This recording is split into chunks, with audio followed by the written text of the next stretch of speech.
Chapter 1 The Supernatural Exists. Summary: Agent 1 and Agent 2 are recovering from getting scared shitless by a real demon. Agent 1 is composed himself and is too focused on the fact that they finally have evidence to prove that demons are real. Agent 2 is still shaken up, but she is trying to hide it. Agent 1 and Agent 2 watch as the demons leave through the portal. They are hugging each other, shaking uncontrollably. Agent 1 doesn't notice, but Agent 2 is shaking more than he is. He takes a deep breath and composes himself. He looks over at Agent 2. "Are you alright, 2? Agent 2 looks at him and nods shakily. "Yeah, I'm fine." Agent 1 nods and stands up. He helps her stand up. She wraps her arms around herself. They look around at all of their now dead agents. Agent 2 shudders. "That was brutal." "Yeah, but look on the bright side. We finally have enough evidence to prove to Agent J that demons are real." Agent 2 nods. "Yeah, I guess." Agent 1 goes over to the surveillance cameras. Agent 2 looks around. She is still shaking slightly. She can tell that Agent 1 isn't scared anymore, but she's very shaken up. She knew that demons were real, but she didn't think that they were so scary and intimidating. They were very lucky to have captured the weak little ones. She takes a shaky, deep breath. "Agent 2, come look at this." Agent 2 snowballs and walks over to him. She looks at the cameras and tries not to shake too much. She sees the tall demon towering over them in a demonic form. She feels goosebumps appear on her neck and arms. She's freaking out. She doesn't want Agent 1 to think that she's weak and pathetic. She is an agent, a demon hunter. She isn't supposed to be scared. She is supposed to be a brave agent.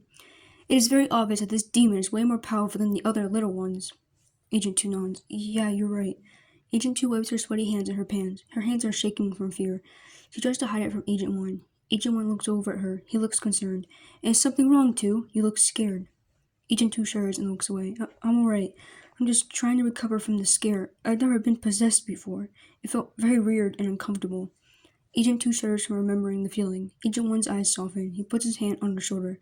"It's alright, I understand. I was scared too. You don't have to be ashamed."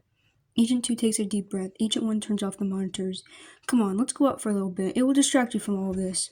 Agent 2 looks around. "What are we going to do about all of the bodies?" "We'll deal with that later. I'm sure Agent J will call us soon. We can talk to him about it at some point."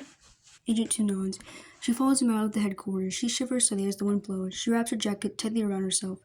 "I still can't believe they were all dead." Agent 1 sighs. "Me too. We might have not have been close with them, but they were good at their jobs." Agent 1 nods in agreement. She wants to hold Agent 1's hand for comfort, but she doesn't want to be too forward. They are friends, nothing else, even if she has a crush on him.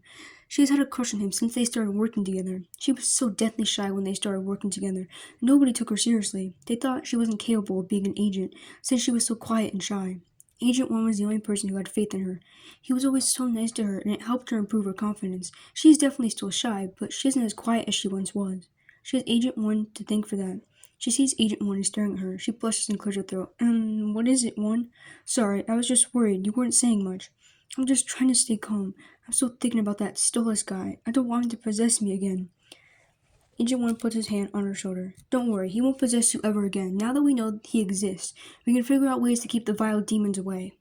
Agent 2 nods and smiles despite herself. She still may be scared, but Agent 1 has a way with words. He is always able to cheer her up, no matter how scared or worried she is. They arrive at a cafe and walk inside. They sit down at a table. Agent 2 bounces her leg from nerves. She can't help herself. Agent 1 puts his hand over hers. She looks up at him and blushes. Agent 1 looks nervous. He pulls his hand away. "Sorry, I didn't know why I did that." Agent 2 smiles softly. "No, it's alright. I liked it. It was very comforting." Agent 1 smiles softly and holds her hand. He squeezes her hand. Agent 2 takes a deep breath to calm herself down.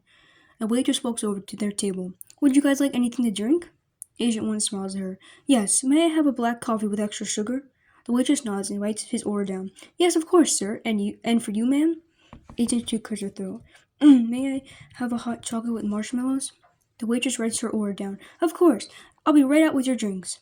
"Thank you." The waitress smiles and goes into the back. Agent 1 and Agent 2 sit together waiting for their drinks. Agent 2 is still thinking about the demons. Agent 1's phone dings with a message. He picks his phone up and looks at the message. He sighs. "What's wrong?"